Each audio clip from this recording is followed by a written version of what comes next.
ეს არის ქრონიკა 8-ზე, ბრუნდებით პირდაპირ ეთერში და ფარულ ჩანაწერებთან დაკავშირებით უკვე დისკუსიაზე საუბარს სტუმრებთან ერთად განვაგრძობთ. ნაციონალური მოძრაობიდან ნიკა მელია და ქართული ოცნებიდან გია ვოლსკი არიან ჩვენი სტუმრები. დავიწყოთ ბატონ ნიკა საუბარი თქვენგან საღამოშიდობისა ძალიან დიდი მადლობა გადაცემაში მონაწილეობისთვის. თუმცა აქვე ვეთქვი სტუმარს, რომ ჩვენ წუთიწუთზე საზოგადოებასაც და თქვენ წუთიწუთზე ველოდებით პრემიერის ჩართვას მიუნხენიდან, მაგრამ მანამდე დავიწყებ საუბარს თქვენთან. ბატონ ნიკა,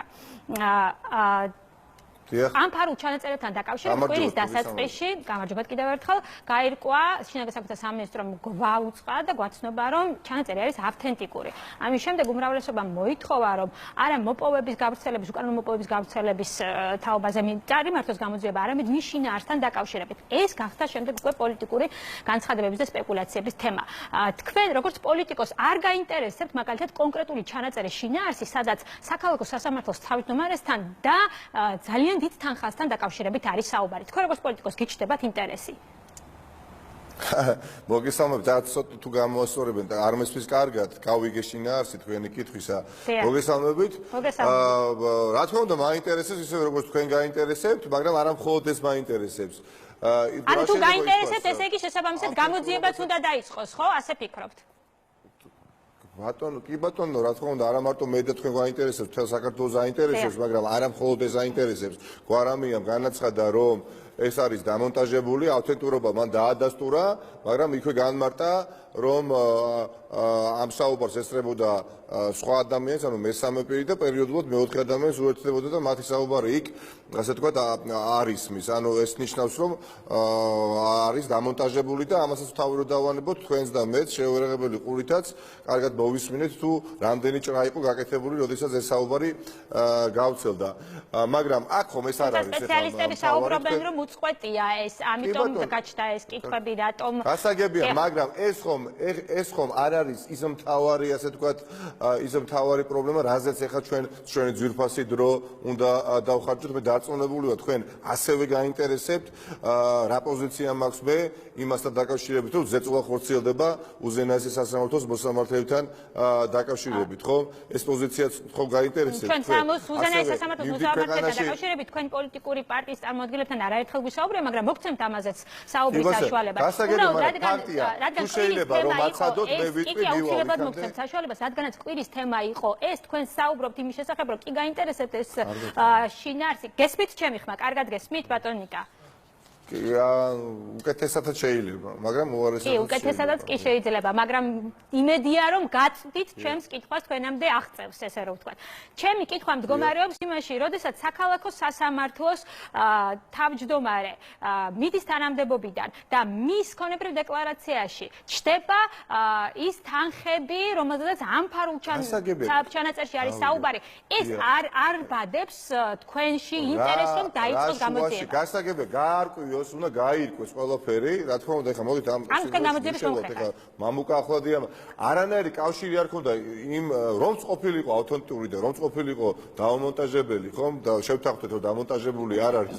საერთოდ პირველ ინსტანციაში იყო, მაშინ ანუ საერთოდ რაშუაშია რუსთავი 2 საქმესა დაკავშირებით. მაშინ ეხლა ეს არ იხილავდა ბატონი მახროდიანი, ხო, რუსთავი 2-ის საქმეს არ იხილავდა. ხო, მაგრამ იმ ჩანაწერში არის საუბარი, როდესაც საქალაქო სასამართლოს თავმჯდომარე გადადგება და იტყვის რა ხდება საუბარი იყო თანხაზე, მაგრამ ის თანხა, რომელიც ვალის სახით აწვა რუსთავი 2-ს. მაგრამ თავად თუ შეიძლება მათქვევიოთ, თავარი ეს არ არის. თავარი არის ის, რომ თავისუფალ მედიაზე დაიწყო აი ფრონტალური შეტევა თავისუფალ მედიაზე, ანუ შეტევა აქედან გამომდინარე თავისუფალ სიტყვაზე, ხომ? ეხლა ივანიშვილი ახორციელებს ამ ფრონტალურ და უკვე უკანასკნელ, ასე ვთქვათ, მთელი ძალები მოიკრიფა და ბოლო იერიში უტევს თავისუფალ მედიაზე. რუსთავი 2-ის წინააღმდეგ მიმართული, ასე ვთქვათ, შეტევაც არის, რა თქმა უნდა, თავდასხმა თავისუფალ სიტყვაზე და აქედან გამომდინარე მედიაზე, მაგრამ არა მხოლოდ. ეს არის თავდასხმა ქვეყანაში პოლიტიკური და საზოგადოებრივი პროცესის წინააღმდეგ. როდესაც ჩვენ საუბრობთ რუსთავი 2-ის თაობაზე, დიახ, თქვენს მათ შორის ვიცით, რომ ეს არის ერთადერთი ძლავრი ტელეკომპანია, რომელიც არის ივანიშვილის, ანუ ხელისუფლების კონტროლს მიღმა. სადაც შეიძლება ალტერნატიული აზრის აზრის დაფიქსირება. ეს ასია, ჩვენ შეიძლება ვერ შევთანხმდეთ, მაგრამ ყველამ ვიცით. მე ხო არ ვამტკიცებ იმას და არ გვინდა ამაზე საუბარი და არ შევიდეთ ამ დისკუსიაში მოწონს მაყურებელთა უმრავლესობას, არ მოწონს, მაგრამ ფაქტი ერთია, რომ ივანიშვილი ვერ აკონტროლებს ამას. ის ივანიშვილი, რომელიც ცდილობს ყველა ინსტიტუტი დააკნინოს ქვეყანაში, ავტორიტეტული, არა ავტორიტეტული, ყველა ინსტიტუტი არათუ დააკნინოს მოსპოს. თქვენ გაქვთ თქვენი აზრის გამოთქმის საშუალება, რომ ჩვენ სხვა თემაზე ვიყავით შეთანხმებული ფარულ ჩანაწერთან დაკავშირებით, რომელიც ხელის განმავლობაში აი კიდევ ერთხელ გავიმეორებ სპეციალურად თქვენთვის ურთიერთბრალდებები რატო ისმის მასში პოლიტიკოსების მხრიდან თუ კი თქვენ საუბრობთ, რომ დიახ შინაარსი არის საინტერესო. თქვენთვის ამ შინაარსიდან ყველაზე მეტად საინტერესო რა არის, როდესაც საქალაქო სასამართლოსთან დაკავშირებით ისმის ისეთი ციფრი, როგორიც არის 6 მილიონი? და შემდეგ უკვე მის ქონებრივ დეკლარაციაში ჩნდება ისეთი ქონება, რომელიც მას არ გააჩნდა 2016 წლამდე და 2016 წლის შემდეგ მის ქონებრივ დეკლარაციაში საკმაოდ მასშტაბური ქონება ჩნდება. უნდა გააირკვეს, მაგრამ მაშინ, როდესაც ჩვენ ყველამ ვიცით, რომ კონტექსტში ხომ უნდა დავინახოთ ეს პრობლემა, ხო? საინტერესოა, ბუნებრივია, მაგრამ არ შეიძლება მე ხა მაიძულოთ და ვილაპარაკო მამუკა ახვლედიანზე და ვილაპარაკო იმ, ასე ვთქვათ, ჩანაწერზე, რომელიც დამონტაჟებულია და იმ რაღაც კონტექსტიდან ამოგდებულ 6 მილიონზე, რომელიც ეხება არა ქთამისახით გადაცემას, არამედ ვალს რუსთავი ორისა და არ მომცეთ საშუალება ვისაუბრო მაგალითად მოგეცით თქვენ ამის შესახებ საუბრობთ. მიმდინარე პროცესებს. ქვეყანაში არის რეალური საფრთხე, რომ საერთოდ პოლიტიკური თავისუფლება განადგურდეს. პოლიტიკური თავისუფლება შეიძლება წაგვერთვას და დღეს ზღვარი პოლიტიკურ თავისუფლებასა, მედია პლურალიზმსა და ავტორიტარულ ერთფეროვნებას შორის გადის რუსთავი ორზე და ეს თქვენც კარგად იცით, ამიტომ არის ხვალინდელი მანიფესტაცია მშვიდობიანი ძალიან მნიშვნელოვანი. ქვეყანაში ხდება, არა, ხალბატონო, არ შეიძლება მე არ ვთქვა, მაშინ როდესაც უმნიშვნელოვანესი და ყველაზე ძლავრი ტელეკომპანია თავისი რეიტინგით არის გამორთული. უკიდურეს ზომას მიმართეს თქვენმა კოლეგებმა და გამორთეს ეთერიდან ტელეკომპანია რუსთავი 2 პროტესტის ნიშნად.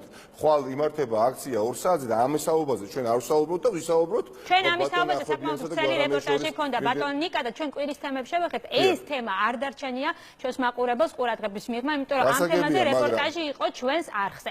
ვინ და იმედი ჟურნალისტებმა ყველაზე კარგად იციან გათიშული, უფრო მეტი დარბეული ტელეკომპანიის ფასი, ამიტომ ხალბატონო, დიახ, ვინ და თქვენს უნდა იცოდეთ მაშინ როდესაც თქვენ დიახ დაგარბიეს და ნამდვილად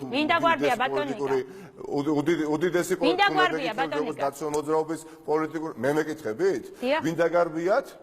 და ამის თაობაზე ხა თქვენ იცით რაც მოხდა და უძიმესი პოლიტიკური ფასი გადაიხადა და თუ ნაციონალური მოძრაობის შენ როგორც პოლიტიკური საბჭოს თავმჯდომარის მეკითხებით, მე მგონი რა თქმა უნდა როგორც ამ პარტიის წევრი ვიღებ ამ მემკვიდრეობას კარგსა და ცუდსაც, მაგრამ კონკრეტული შეკითხვები მე მგონი ჩემთა პირადად როგორც პოლიტიკოსთან არ უნდა გქონდეთ და სხვა პოლიტიკოსებს უნდა მიმართოთ, რომლებიც ჩვენ თქვენ უბრალოდ იმ პოლიტიკურ გუნდს წარმოადგენთ, რომელიც ხელისუფლებაში იყო იმ პერიოდში. არ გავურბივარ, მაგრამ ის თანამდებობის პირები, რომლებიც ყველაფერს ამართლებდნენ, მათ შორის სასამართლო სისტემაში და ბატონი ჩინჩალაძე, უზენაეს სასამართლოს თავმჯდომარის მოადგილე, რომელიც იყო პროკურატურის გამგრძელებელი, ასე თქვა და მოკავშირე უზენაეს სასამართლოში, დღესაც იგივე პოზიციას იკავებს, ხალბატონო, და ამასთან დაკავშირებით რატომ არ აქვს პრობლემა? ძალიან ბატონო? ხალბატონო თეა, დაგეხმარეთ, ჩემ სახელი გაგაცნეთ. თეა, დიახ. კი, ხალბატონო თეა, ამიტომ თქვენ რომ დაგარბიეს და თქვენ მედია საშუალებას რომ შეეხნეთ, რა პოლიტიკური ფასი გადაიხადა წინა ხელისუფლებამ, გახსოვთ ხომ? კი ბატონო, ჩვენ არ ვისურვებთ არც შემთხვევაში მსგავსი სცენარი განვითარდეს ქვეყანაში. თქვენ ჩემი აზრით, ამაზე უნდა საუბრობდეთ, მით უმეტეს თქვენ თავზე გამოცადეთ. 10 წლის რომ გამოცადეთ, დღესაც იგივეს ხედავთ, 10 წელიწადი გავიდა. ქვეყანა განვითარების ახალ ეტაპზე უნდა გადასულიყო და დღეს ოდესაც იგივე ემუქრება. მე კი არ უნდა მისვამდეთ ნიშნის მოგებით კითხვას. ზადავარ თუმცა გაგცეთ და ჩვენ აუცილებლად დაუსვამთ ამ კითხვას. თქვენც უნდა კვირადღე და თქვენც უნდა ჩემი მოგზალებული აზრია, მე ჩემის მოცემის უფლება არ აქვს, თქვენც უნდა მობრძანდეთ რუსთაველის გამზზე ჩემის გამარჯვებით. დიდი მადლობა, ნიკა მელია საუბრობდა პირდაპირ ეთერში.